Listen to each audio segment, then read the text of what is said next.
യേശുക്രിസ്തുവിൻ്റെ പരിശുദ്ധമായ നാമത്തിൽ എല്ലാ പ്രിയപ്പെട്ടവർക്കും മോർണിംഗ് ഡ്യൂവിലേക്ക് സ്വാഗതം. കഴിഞ്ഞ കുറച്ച് ദിവസങ്ങളായി നമ്മൾ വിതക്കാരൻ്റെ ഉപമയിൽ നിന്നും ദൈവവചനം ധ്യാനിപ്പാൻ തക്കോണം കർത്താവ് നമ്മെ സഹായിച്ചു.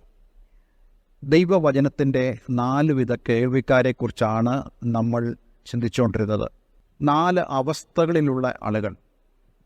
എപ്പോഴും ദൈവത്തിൻ്റെ വചനം നമ്മിലേക്ക് പ്രവേശിക്കുമ്പോൾ അല്ലെങ്കിൽ നമ്മളിൽ വിതയ്ക്കപ്പെട്ട് കഴിയുമ്പോൾ ആ വചനം അത് ഒരു വിത്തിനെ പോലെ തന്നെ ആയതുകൊണ്ട്, ആ വചനത്തിനുള്ളിൽ ജീവൻ ഉള്ളതുകൊണ്ട് നമ്മൾ ആയിരിക്കുന്ന വ്യക്തികൾക്ക് ദൈവം ആഗ്രഹിക്കുന്ന ഒരു അവസ്ഥ നമ്മുടെ ജീവിതത്തിൽ ഉണ്ടാകണം.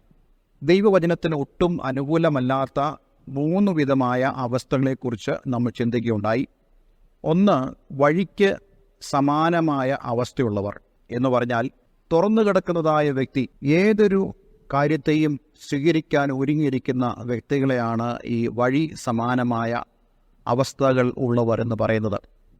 രണ്ടാമത്, പാറസ്ഥലത്ത് വീണതായ വിത്ത് എന്ന് പറഞ്ഞാൽ അവർ സന്തോഷത്തോടെ ദൈവത്തിൻ്റെ വചനം കൈക്കൊള്ളുന്നു എങ്കിലും ആഴത്തിലേക്ക് വേരിറക്കത്തക്കതായ സാഹചര്യങ്ങൾ അവരിൽ ഇല്ല. വളരെ കുറച്ചു മാത്രമേ മണ്ണ് ഈ പാറസ്ഥലത്ത് അവശേഷിക്കുന്നുള്ളൂ. അതുകൊണ്ട് തന്നെ ഈ വിത്തിന് വേരിറക്കുവാൻ കഴിയത്തില്ല. മൂന്നാമതായിട്ട് നമ്മൾ കണ്ടു, മുള്ളിൻ്റെ ഇടയിൽ വീണതായ വിത്ത്. നല്ല ആരോഗ്യത്തോടെ ആ വിത്ത് മുളച്ചു, നല്ലൊരു സസ്യമുണ്ടായി. എന്നാൽ ഈ മുള്ളിൻ്റെ ഇടയിൽ അത് ഞെരുക്കപ്പെടുവാനിടയായി തീർന്നു. അതിനെക്കുറിച്ച് കർത്താവ് യേശുക്രിസ്തു പറഞ്ഞതായ കാര്യം നമ്മൾ ചിന്തിച്ചല്ലോ. നമ്മളിൽ ഉണ്ടാകുന്ന ധനത്തെക്കുറിച്ചുള്ള വിചാരം, സംസാര ഭോഗങ്ങൾ, അതുപോലെ മറ്റ് വിചാരങ്ങൾ, ഇവയെല്ലാം തന്നെ നമ്മെ ഞെരുക്കുവാൻ ഇടയായിത്തീരും. ഇങ്ങനെയുള്ള ആളുകൾ ദൈവത്തിൻ്റെ വചനം കേൾക്കുമ്പോൾ ഒരു കാര്യം നാം മനസ്സിലാക്കിക്കോണം. അവരിൽ സ്ഥായിയായിട്ടുള്ള ഒരു ദൈവവചനത്തിൻ്റെ വളർച്ച അല്ലെങ്കിൽ ദൈവവചനം മൂലമുണ്ടാകുന്ന അനുഗ്രഹങ്ങൾ അവർക്കുണ്ടാവുകയില്ല. ഫലത്തിൽ എന്താ സംഭവിക്കുന്നതെന്ന് ഞാൻ നിങ്ങളോട് പറയാൻ ആഗ്രഹിക്കുന്നു. ഇവർ ചിന്തിക്കുന്നു, ഞാൻ ഈ ദൈവവചനം കേട്ടിട്ടൊന്നും വലിയ പ്രയോജനമില്ല, എന്നിൽ വലിയ മാറ്റങ്ങളൊന്നും ഞാൻ കണ്ടിട്ടില്ല, അല്ലെങ്കിൽ ഇത് കൊള്ളാം, പക്ഷേ എൻ്റെ ജീവിതത്തിൽ അത് വലിയ പ്രയോജനമൊന്നും ചെയ്യുന്നില്ല. ഇങ്ങനെയുള്ള ഒരു ചിന്തയിലേക്ക് ആളുകൾ കടന്നു വരും. ഞാൻ മനസ്സിലാക്കുന്ന കാര്യം, ഒട്ടുമിക്ക ആളുകളും അങ്ങനെ ഒരു ചിന്താഗതി ഉള്ളവരാണ്. അവർ ദൈവവചനത്തെ അവർ അംഗീകരിക്കുന്നുണ്ട്. ദൈവത്തിൻ്റെ വചനം സത്യമാണെന്നും ദൈവത്തിൻ്റെ വചനം ജീവനുള്ളതാണെന്നും അവർ ചിന്തിക്കുന്നു, മനസ്സിലാക്കുന്നു. പക്ഷേ അവരുടെ അനുഭവത്തിൻ്റെ വെളിച്ചത്തിൽ അവർ ചിന്തിക്കുന്നു, ഇതുകൊണ്ടൊന്നും യാതൊരു പ്രയോജനമില്ല. ഇങ്ങനെ അവർ ചിന്തിക്കുന്നതിൻ്റെ കാരണം എന്താണ്? അവരുടെ അവസ്ഥകൾ രൂപാന്തരപ്പെടാത്തതുകൊണ്ടാണ്, അവരുടെ അവസ്ഥകൾക്ക് മാറ്റം വരാത്തതുകൊണ്ടാണ്. നാം ആഗ്രഹിക്കുന്നെങ്കിൽ, നമുക്ക് മനസ്സുണ്ടെങ്കിൽ നമ്മുടെ അവസ്ഥകൾക്ക് മാറ്റം വരാൻ കഴിയും. നമുക്കറിയാം, ബെഥസ്ദ കുളക്കരയിൽ 38 ആണ്ടോളം കിടന്നതായ ഒരു മനുഷ്യൻ. അവനോട് യേശു ചോദിക്കുന്നു, ആ തടർവാദ രോഗിയോട്, നിനക്ക് സൗഖ്യമാകാൻ മനസ്സുണ്ടോ?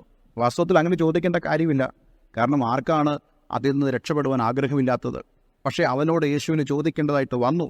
കാരണം പലരും അവരുടെ സാഹചര്യങ്ങളോട് പൊരുത്തപ്പെട്ടു പോയി ഇനി ഒരു മാറ്റം ഉണ്ടാകത്തില്ല എന്നുള്ള മൈൻഡ് സെറ്റോടുകൂടെ വരുന്നതുകൊണ്ട് ഒരിക്കലും ജീവിതത്തിൻ്റെ സാഹചര്യങ്ങൾക്ക് മാറ്റം വരില്ലെന്ന് അവർ പ്രതീക്ഷിക്കുന്നു. പക്ഷേ ഇന്ന് നമ്മോട് ദൈവത്തിൻ്റെ വചനം പറയുന്നത്, നമ്മുടെ സാഹചര്യങ്ങളെ മാറ്റുവാൻ ദൈവത്തിന് കഴിയും. പക്ഷേ നാം മനസ്സ് വയ്ക്കണം. നമുക്ക് മനസ്സുണ്ടെങ്കിൽ ദൈവത്തെ കൊണ്ട് കഴിയാത്ത ഒരു കാര്യവുമില്ല. നോക്കിക്കേ, ആ ബെഥസ്ദ കുളക്കര കിടന്ന മനുഷ്യന് മനസ്സുണ്ടായതുകൊണ്ടല്ലേ, അല്ലെങ്കിൽ അവന് മനസ്സുണ്ട് എന്ന് അവൻ പ്രതികരിച്ചതുകൊണ്ടത്രേ കർത്താവ് യേശുക്രിസ്തു അവന് ഒരു വ്യത്യാസം കൊടുത്തത്. ആരെങ്കിലും വിചാരിച്ചോ ഈ മനുഷ്യൻ ഈ കുളക്കരയിൽ നിന്നും എഴുന്നേറ്റ് പോകുമെന്ന്? ആരെങ്കിലും വിചാരിച്ചോ ഇവന് സൗഖ്യം ലഭിക്കുമെന്ന്? ഇന്ന് ഞാൻ നിങ്ങളോട് പറയട്ടെ, നിങ്ങളുടെ ജീവിതത്തെയും നിങ്ങളുടെ ജീവിതത്തിൻ്റെ അവസ്ഥകളെയും വ്യത്യാസപ്പെടുത്തുവാൻ യേശു മതിയാവനാണ്. ഒരിക്കലും ചിന്തിക്കരുത് അവസ്ഥകൾക്ക് വ്യത്യാസം വരില്ല എന്നുള്ളത്. ഇവിടെ അവസ്ഥകൾക്ക് വ്യത്യാസം വരുത്തുന്നത് എങ്ങനെയാണെന്ന് നമുക്ക് കാണാൻ കഴിയുന്നുണ്ട്. ഇത് നാം അത് സംബന്ധിച്ചുള്ള ഒരു വേദഭാഗമാണ് ചിന്തിക്കുന്നത്. ഈ ലൂക്കോസിൻ്റെ സുവിശേഷം 8-ാം അധ്യായം അതിൻ്റെ 15-ാം വാക്യത്തിൽ നമ്മളിങ്ങനെ വായിക്കുന്നു, നല്ല മണ്ണിലുള്ളതോ വചനം കേട്ട് ഗുണമുള്ള നല്ല ഹൃദയത്തിൽ സംഗ്രഹിച്ച് ക്ഷമയോടെ ഫലം കൊടുക്കുന്നവർ തന്നെ. അപ്പോൾ നോക്കിക്കേ, ഈ നല്ല നിലം എങ്ങനെയായത്? നല്ല നിലം ആയത് നമ്മൾ നേരത്തെ കണ്ടതുപോലെ വഴി എന്നുള്ള അവസ്ഥയ്ക്ക് മാറ്റം വരാൻ ആഗ്രഹിച്ചു. അത് ഉഴുതുമറിച്ചപ്പോൾ, അതിലെ പാറകളെല്ലാം എടുത്തു കളഞ്ഞപ്പോൾ അതിലെ മുള്ളുകളെല്ലാം പറിച്ചു കളഞ്ഞപ്പോൾ അത് നല്ല നിലമായി തീർന്നു. ഈ നല്ല നിലത്തിനും ഒരു പാസ്റ്റ് പറയാനുണ്ട്. അതെന്തായിരുന്നു? ഞങ്ങൾ ഒരിക്കൽ പാറസ്ഥലമായിരുന്നു, ഞങ്ങളിൽ ഒരിക്കൽ മുള്ളുകൾ കൊണ്ട് നിറഞ്ഞിരുന്നു, ഞങ്ങളിലൂടെ ആളുകൾ നടന്നു പോയിക്കൊണ്ടിരുന്നു. പക്ഷേ ഇന്ന് ഞങ്ങൾക്ക് വ്യത്യാസം വന്നു. കാരണം ദൈവത്തിൻ്റെ പരിശുദ്ധാത്മാവ് ഞങ്ങളെ സഹായിച്ചു, ഞങ്ങളെ ഒന്ന് ക്ലീൻ ചെയ്യുവാൻ, ഞങ്ങളെ ഒന്ന് ഒരുക്കിയെടുക്കുവാൻ. ഞങ്ങളിലുള്ള കളകളെല്ലാം പറിച്ചു കളയപ്പെട്ടു, ഞങ്ങളിലുള്ള മുള്ളുകളെല്ലാം നീക്കപ്പെട്ടു. ഇപ്പോൾ ഞങ്ങളുടെ പേര് നല്ല നിലം എന്നുള്ളതാണ്. അപ്പോൾ ഈ നല്ല നിലം എന്ന് പറയുന്നത് ഫലപുഷ്ടമായ നിലം, വീഡ്സ് അല്ലെങ്കിൽ കളകളൊന്നും ഇല്ലാത്തതായ നിലം, ഒരുക്കപ്പെട്ട നിലം.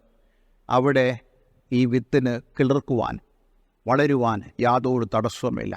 ഇന്ന് നമ്മുടെ ജീവിതം ഇതുപോലെ ആയിത്തീരുവാൻ നമുക്ക് ദൈവസന്നിധിയിലൊന്ന് സമർപ്പിക്കാൻ കഴിയട്ടെ. നമ്മെക്കൊണ്ട് എല്ലാം കഴിയത്തില്ല, നമ്മെക്കൊണ്ട് എല്ലാം സാധ്യമല്ല. പക്ഷേ നമ്മെ സഹായിക്കുന്ന ദൈവത്തിൻ്റെ പരിശുദ്ധാത്മാവുണ്ട്. അവൻ കാര്യസ്ഥനാണ്. യേശു പറഞ്ഞു, ഞാൻ പോകാതെ കാര്യസ്ഥൻ നിങ്ങളുടെ അടുക്കൽ വരികയില്ല. അവൻ വന്നു കഴിഞ്ഞാൽ നിങ്ങൾക്ക് എല്ലാം നിങ്ങളെ അവൻ പഠിപ്പിച്ചു തരും. ഒരു സമർപ്പണം നമ്മുടെ ജീവിതത്തിൽ ഈ വചനത്തിന് ഭാഗമെടുക്കുവാൻ കർത്താവ് നമ്മെ സഹായിക്കട്ടെ. എത്ര പേർ ആഗ്രഹിക്കുന്നു നിങ്ങളുടെ അവസ്ഥകൾക്ക് മാറ്റം വരുവാൻ? നിങ്ങൾക്ക് മനസ്സുണ്ടെങ്കിൽ നിങ്ങളുടെ അവസ്ഥകളെ ദൈവം മാറ്റും. നിങ്ങൾക്ക് മനസ്സുണ്ടെങ്കിൽ നിങ്ങളുടെ ജീവിതത്തിൽ ദൈവത്തിൻ്റെ വചന നിമിത്തമുള്ള അനുഗ്രഹം നിങ്ങൾക്കുണ്ടാകും. ഒരു നിമിഷം നമുക്ക് ദൈവസന്നിധിയിൽ പ്രാർത്ഥിക്കാം. സ്വർഗീയപിതാവേ, ഞങ്ങളെ കേൾപ്പിച്ച ഈ വചനത്തിനായി സ്തോത്രം. ഈ വചന നിമിത്തമുള്ള ദൈവിക അനുഗ്രഹങ്ങൾ അങ്ങയുടെ മക്കൾ അനുഭവിക്കട്ടെ.